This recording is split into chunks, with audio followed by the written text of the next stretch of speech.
I am trying to do, আমি করতে চেষ্টা করছি। I am trying to read, আমি পড়তে চেষ্টা করছি। I am trying to right, আমি লিখতে চেষ্টা করছি। I am trying to play, আমি খেলতে চেষ্টা করছি। I am trying to make, আমি তৈরি করতে কি চেষ্টা করছি, বানাতে কি চেষ্টা করছি।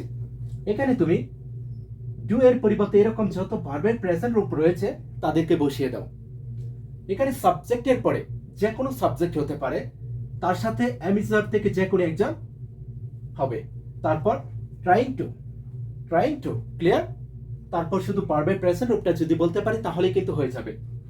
যদি বলি সে চেষ্টা করছে, হি ইজ ট্রাইং টু, সে কি চেষ্টা করছে।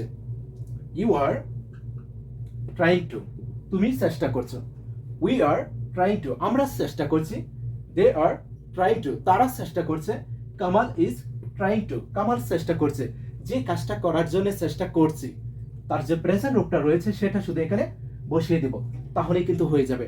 যত ভার্বের প্রেজেন্ট রূপটা এখানে বলতে পারবো তত বাক্য হয়ে যাবে, তত ইংলিশটা কিন্তু হয়ে যাবে।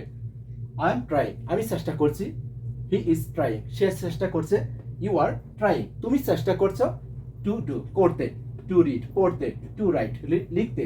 টু প্লে, খেলতে। টু মেক, তৈরি করতে। এভাবে যদি শিখতে পারি আশা করি সবাই ইংলিশটা পারবো। ওকে।